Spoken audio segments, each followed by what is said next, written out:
Hi guys, Garage RC here, back with another video. So today's video is about the XRX. I've been busy with the Mini Zs, but I'll be doing more Mini Z videos soon enough, but today's about the XRX. So as you can see, I've been busy making my own version of the XRX. This is an all alloy build, and I'm going to go into some details into what I've changed and why, and some tips as well for a regular build, so that can help you when you're making your own XRX.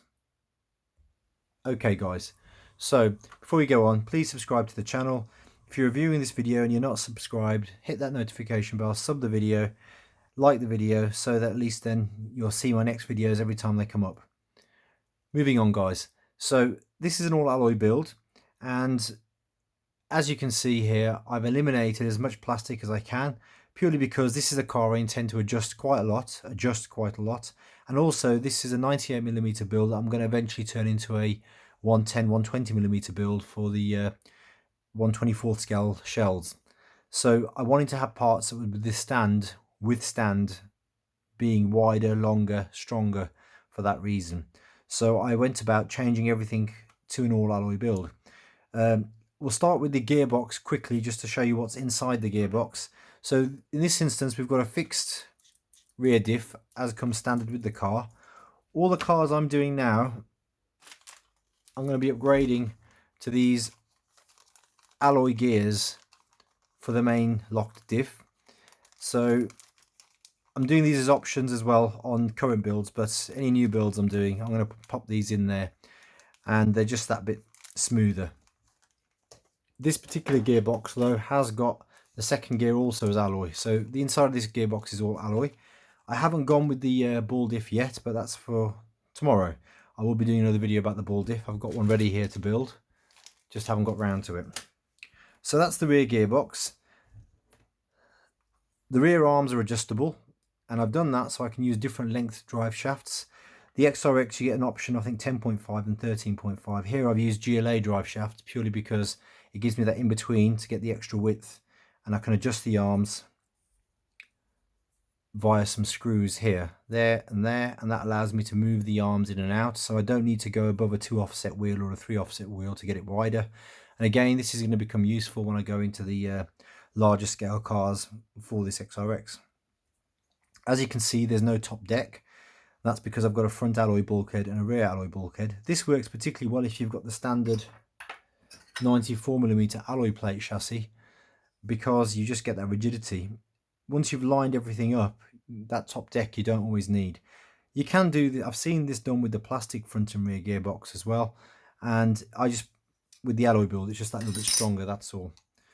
So what have we got on this car which is alloy, and why have I set it up the way I have? So going over it quickly, we've got front bulkhead, front arms, lower arms, the slider rack, which isn't essential. The standard slider rack's pretty good. A quick note on the slider rack. The only problem I found with this, with the top deck, is it's hard to get to this screw which you use to adjust the slider rack that holds it stable. Now you'll see my rack is pretty secure. There's no give in it at all. Now one of the ways to adjust this, I think you really need to be able to push the front of the slider rack in, the adjuster that holds the slider rack, and then tighten the screw. So to do that, you need to have the bulkhead off, and that's a bit of a pain. But I found once you do that and you tighten it pretty solid, it might feel a bit stiff when you first run it, but by the time you put a bit of oil on it, it's super smooth and it doesn't rock and it doesn't become loose. So that's how I deal with that. I tighten that rack without the bulkhead on. Once it's done, I don't adjust it. Okay. Alloy top arms, alloy bottom arms. These I've had to machine myself just to give the extra space when I make it 90mm, but that works a treat. I've replaced all the ball joints with these alloy arms joints which have got the ball inside them, and I'm using a Phillip head screw on all 4 corners, and that works fine. I've also changed the steering assembly here from the standard plastic to these alloy ones, and you can see I've got a screw that runs through. I'll try and position that so you can see it there. Yeah, that's better, as my stop. But the way I've set this up, you don't really need these ultimately, because the actual arms themselves will lock the steering before they hit too far. So that's the most lock I need anyway, and that works fine. But just in case, the lower part is there, just like on the standard model, you have the one of those, I think. Steering. And what you're going to see with this car later is I can rack the gyro up to 40-50%. I don't get any wheel shake, and I've got some footage of that. This car will run at high speed, slow speed, without any wheel shake, and it will handle it. Quick note on the Toyo tyres. Strange thing. They're more slippy, but more grippy. I don't know how to explain that. I actually found to slow the car down with these tyres on, I had to use a weight, and then it handled perfectly. But if I wanted to run faster, just take the weight off. And it's weird, the back end slides more smoothly. These tyres are really good. I think they're for a more advanced driver though. I don't think I think the regular DS racing LF5s are pretty good if you're starting out. I think they're a bit grippier and a bit, I don't know, just easier to control. This makes the car slide more, but at the same time makes it faster. So bear that in mind. Okay, moving on. So we've mentioned all the front alloy parts. The servo is a standard servo. I haven't gone with my upgrade servo that I've got, and it's because I'm happy with it. It's working, functioning correctly. Why change it? You can see where I've mounted the speed controller now. It's lower down, and the battery goes in here, and the battery is held on with an elastic band around the body mounts, and that works just fine, and it runs across through, he says, and just holds the battery in there. You can use a bit of Velcro against the front servo, which I've got here as well, but the rubber band does the job quite nicely. Okay, so what we've got is a lower center of gravity overall, but also a better distribution of the weight. So this makes the car more predictable to drive. Now this car's pretty good anyway, even with the second deck. I've had no issue at 90mm. But the reason why I've done this is just to tidy up the car so there's not wires trailing everywhere. The only wire I've got to run across is the gyro control. Otherwise, all these wires are tucked away neatly behind the car. Okay, so as it stands now, this car is set up for my McLaren. I'll quickly give you a measurement of the width, and I'm going to try and give you some settings ideas as well. So at the moment, now there is a little bit of give with the wheels. The actual arms are solid. I've done this on purpose, so these arms here can rotate really easily. And what that does, it gives a lot of fluidity to the car. When this car runs, it's running a slight toe out as it runs forwards, okay? Now, if I push it, I can make it look a toe in, but it's a slight toe out and it works perfectly. And you'll see in the footage, it doesn't need to be any more secure than it is. It's super smooth. The wheels don't shake and it handles sweetly. More importantly, I can adjust this as many times as I want without risk of breaking anything. And this is why this is going to be my car for adjustability. So carrying on from there, quick measurement of the track width so you can see what's what. About 74.5 at the front and about 78 at the rear. So I'm running quite a wide rear there. So yeah, that's the setup I'm running. Any of these parts here, I mean, I can provide links to the parts and the parts I've used, and you can certainly make this setup yourself if you've got all the parts. I am going to be doing a limited run myself, build to order, so hopefully by the time I put this video up, there'll be something in the description, a link to the website, and you can order one of these cars and I can build it for you and I'll tune it myself. Again, I'll go over this again, guys. It is critical with these cars. I can't tell you enough. The shell you put on them changes everything. So I can set this car up to run with, say, my McLaren. If you then go and put like a 98mm completely different shaped shell on, for example, you put on the Lamborghini Murcielago shell, the weight distribution is different. You'll have to alter the settings for the wheels. Even the track width is different. It changes things. Little things, I've made mistakes with myself during this setup. For example, I use a regular GL racing battery, the 360 milliamp, and that has a certain weight distribution and sits a certain way. During my setup procedure, for some reason I forgot and I switched to one of these more standard packs. Completely changed the weight distribution. Couldn't work out what I'd done wrong. It makes a difference. It does. It really does on these rear-wheel drive cars, and that's why I say it's not for beginners. You need to pay attention to what you're doing. This car, if I don't put the shell on, runs differently, and I kind of now have a feel for when the settings are right that the shell will make it better. But if I was to just go purely by the car itself, sometimes you don't think it's running quite right until that weight goes on. And what I said about the tyres earlier, if I want to do this and do real slow drifting, I have to weigh the car down. if I take the weight off, the car will drift the same way, just a lot faster, not as slow, that's all. And that's especially with these tyres. So some of the things I've developed at the front of this car is to eliminate any errors in the build and the adjusting later on. Now, one of the things I've seen many times is when we're using the plastic arms and I see the rods putting at funny angles. So instead of the rod being straight, it's like that. You know, I'm exaggerating now, but I've got pictures of builds where people are asking me why their car won't drift one way the same as the other, or it's spinning out in one direction or not steering in the other. And the way I get around that is, now I've got the tools to do this, and I take this for granted, guys, so I'm sorry if I haven't mentioned it before. But for example, all the grub screws that go into these arms have got a space at the back for a little Allen key. And if you use that, you can actually thread it quite nicely and it will go in straight. Now notice I haven't kept tightening that. I've stopped and I'm going to manually tighten it. Well, so he says. And that way you don't break anything and it's super straight. Now sometimes you go to thread it manually by hand and you're trying to turn it and it just won't go in or bind. With an electric screwdriver like this, you get a true straight path of the rod. Sometimes even, and you know, these are things I should mention more in my videos, I use a hand drill to bore out the hole first to the correct width. So you can see this is almost the size of the grub screw. Sometimes, especially in plastic parts, you measure the drill bit for the same width as the screw and then bore the hole out. And this is a common thing. And sometimes, I think on my first video about the XRX, I mentioned that my mounts here didn't have holes and I had to manually drill them. I didn't try and bore a screw into them because I knew it would split the plastic no matter how thick it is. And it's the same with the gearboxes. Sometimes they haven't had, all these alloy ones do, they don't always have the hole for the ball head there. And if you just try and make a small hole and drill, almost force a screw into it, it's going to split the plastic. They're just not that tough. I hand drill a hole first to the right size so the screw goes in easily. And that saves you from a headache of splitting plastic parts. Now, these are tricks that I've been using for all my builds for a long time, and that's because I've learned through trial and error where things don't line up. But I'm going to give you some pointers now to do with the actual setup on rear-wheel drive drift cars. Now, I probably haven't been super specific about this, but I'm going to today. So, for example, I've talked about caster before, and that's the position of the top arms relative to the bottom, which gives you an angle for the hubs and how they turn.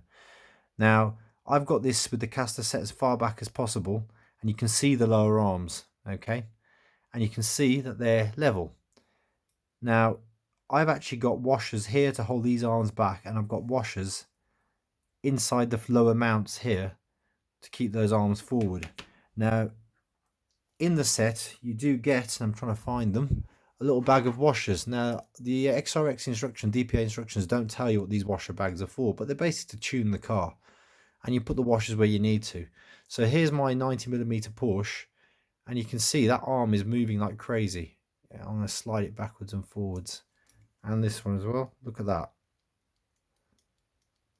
Now that's because, as a standard build, you've got to put the washers in. It doesn't matter if those mounts are alloy or not. You've still got to put the washers in to get the exact tuning correct.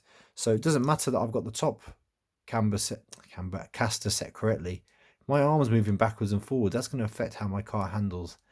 Now, on a 90mm wheelbase, it's probably a little bit more forgiving, but if you get that angle wrong by quite a lot, it's going to affect the handling. So that's something I need to do on this car. Take it apart and put those washers in there, and that will stop you getting that issue. It's a very important tip. Equally, this is where the plastic arms fall down if your build hasn't been great. You can see mine run straight across, straight line. I've seen builds where they're like that, where one arm is forward, one arm is back. And I want to admit to this, when I did my GLD build, I really struggled with the plastic parts. They're very small. In fact, I want to show you, because I've got it in pieces here, waiting for it to be upgraded.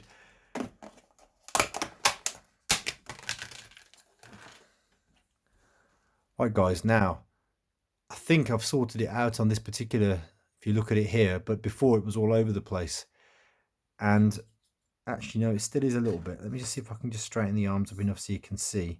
I think if you look carefully enough, you can still see this one is slightly angled forwards and this one is more straight. And that's going to affect how the car steers left to right. and it's too late for that plastic part. No matter how much I try and rethread that now, it's done. I need to replace that. So what I'm looking to do with my GLD is similar to what I've done with my XRX, only the XRX lends itself more easily to all alloy parts because the parts are chunky to start off with. And that's one of the reasons why I like the XRX. I could see the potential for long-term upgrading and durability beyond what the manufacturer does. And this is where the GLD falls down. As much as I like this car, and I do like it, I think it was too flimsy, too precise almost, a bit too, what's the word, delicate. I won't say flimsy, but delicate. And that leads to a much harder car to tune. But yeah, you can see I put the adjustable shocks on, which really helped on this GLD, really helped. But yes, I will have this running soon. I am having more videos coming of all these rear-wheel drive drift cars. I've just been so busy with all the other cars I've got, trying to keep everyone happy with all Mini Z videos, K989 videos, lots to do. Okay guys, so far I've given you a height on the exact position for the arms in terms of caster and what you want to aim for and what you want to see as being level. You don't want one of these arms in front of the lower and the other arm behind.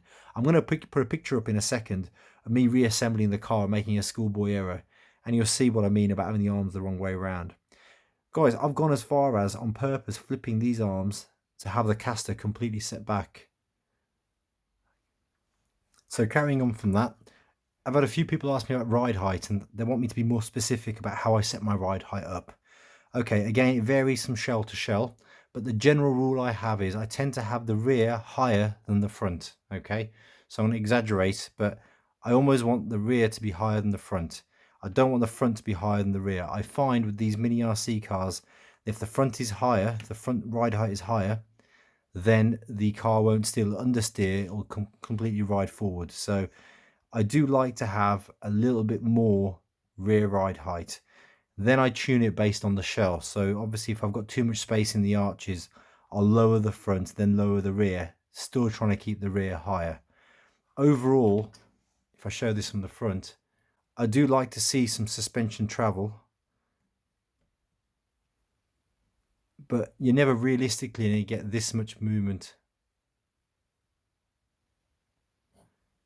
on a hard surface. The car might roll tight. I think you're more going to see this level of movement. So yeah, I mean, I allow it plenty of space. Now, when I put this car down, you'll see the way I've used the metal parts, there is a bit of give here, but when you put the car down, that sits like that, it absorbs the weight, and then the shocks are active. So don't think that's play, that works. Remember what I said, you want these cars to be fluid. You don't want them jammed up. And I found when I overwash it out, put too many washers in, had it too rigid, without any give, with these parts so tight, it affects the handling. With a bit of give, you get much more fluid movement from the servo and everything works nicely. With no friction to overcome, that's what you want. So guys, just going over those points again, you can see why I like the XRX. Now the DRZ version 2, I'm going to give it credit, it's very stable through here. But I've mentioned the steering issues before, that when you steer left and right, the arms hit the bulkhead and there's no adjustable ride stops. So here you can see it hits. Now I like the secureness of it, but when you look at the width I can achieve on an XRX now, on a 98mm, you can see that I'm not going to be able to really replicate this strength through the other cars. The parts are too small. This has lent itself very easily for me to modify, and then going forwards for the larger scale cars. And I'm just going to reach down and grab something here. I wasn't going to show you in this video, but I'm super excited. So I've got, this is the project I'm working on next, and the idea is we're going to move up a scale. So this will fit on a 98mm, maybe have to adjust it a little bit. I'm going to change the camera angle just so you can see what I'm looking at here. And I can see having no issues now going up to 1/24th scale. I'll be able to use wider arms with strength, knowing they're alloy all the way through. Same at the rear, I can make it wider with the adjustable arms, use bigger drive shafts, get the width. I can go up to 120mm, I know the chassis will cope. As much as I like these other cars, there's no way I'm going to be able to get the GLD to that same level. Not with these small parts. And the same with the DRZ version 2. I'd have to get a lot more out. I just can't see how I'm going to upgrade these parts here to bigger parts and still work. Anyway, that's another story, and hopefully I will. I'll figure a way. But anyway, carrying on where we were at. So let's put that away. I'm just super excited for this, guys. Really am. Can't wait to get into this 1/24th scale. My friend Linus over at Liner Rock Customs, he's very deep into the 1/24th scale now. If you go look on his Instagram, every car he paints now is a 1/24th scale. I think he's left his heads behind. So, where were we? Okay, so the ride height I mentioned quickly. I mentioned how I prefer the rear to be high. Obviously, you want it to be smooth. In terms of suspension hardness, that does depend on the weight of the shell, but I try and keep my shocks fairly soft unless I notice a discrepancy in the steering one way or the other. I've mentioned wheels spinning and making sure the wheels are smooth. Try and make sure there's hardly any wobble in the steering wheels. Now, I'm going to confess here, my rear wheels have got a bit of give in them and I need to wash them and improve that. But I do find that the actual plastic GL racing wheels are very good, and these alloy Kyosho wheels, they're great on Kyosho cars, but they need a bit more washing on these rear-wheel drive cars. But anyway, that's another point. But on the whole, it's your front wheels that really count. Rear wheels, as long as they're reasonably secure, you're going to be fine. And try and keep everything symmetrical. I've got a little bit of camber in front and back. I've got toe in slightly at the rear, toe out slightly at the front. Normal drift car setup. Guys, this is turning into a much longer video than I planned, but as you can see, I'm super excited with this setup. So last thing to really say here, I've set this car up so it's durable and I can adjust the sizes and go bigger. But most importantly, it drives really well. And you're going to see in the footage coming up, I'm going to try and put together as much as I can. I've had issues as my wife has decided to change the lighting in the kitchen, and if I use my slow-mo on my camera, it causes a strobe effect. So now I'm having to film in regular speed. Also, it'll be the last time you see my beautifully smooth black drifting surface, which is our kitchen worktop, because the wife has decided to get smudged too easily, and we're changing to a white worktop. That means in future videos you won't get quite the same contrasting effect, and I may not be allowed to drift on the white surface if the plastic tiles seem to mark it, so we're going to have to wait and see what happens there. The kitchen tiles are smooth, but the joining the tiles does affect how the car drifts, and I don't get quite the same footage, but anyway, I'm sure we'll get by. Okay guys, so that's everything that I've been doing. If there's any bits I've left out, please leave a comment, ask me, email me. You know guys, I'm always there to help. In terms of what I'll be doing with this car, this is my Garage RC edition. I will be making this car to order for anyone who wants one, and if you go on the website, both sites are available. If you want to order the parts yourself and make it yourself, feel free to do that.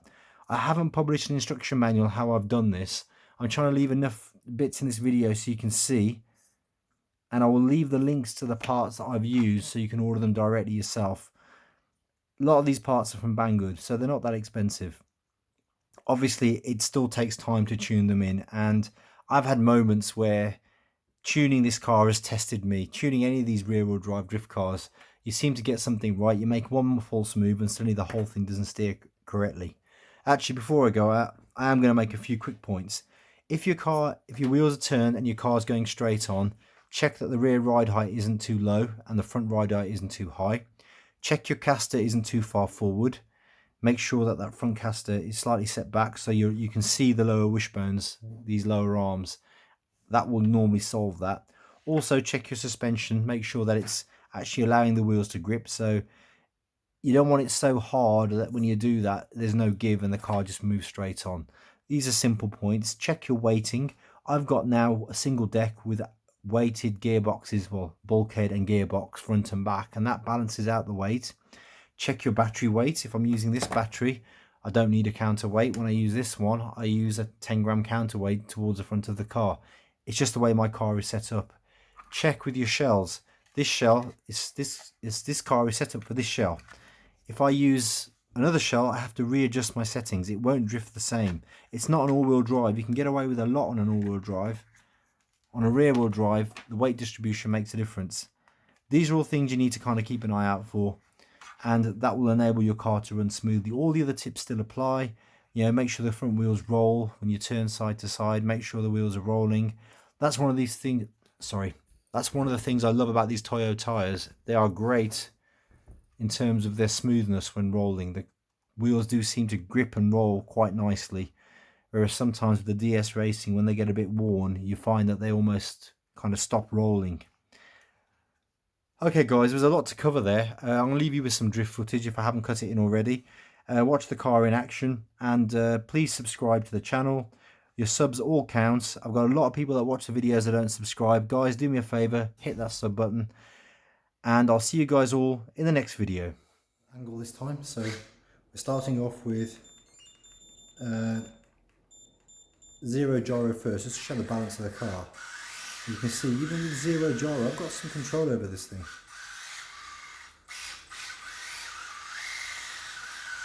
I can make it go in a straight line if I want to. So these are Toyo tyres I've got on here.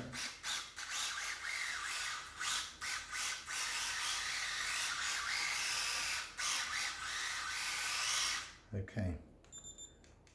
10% gyro.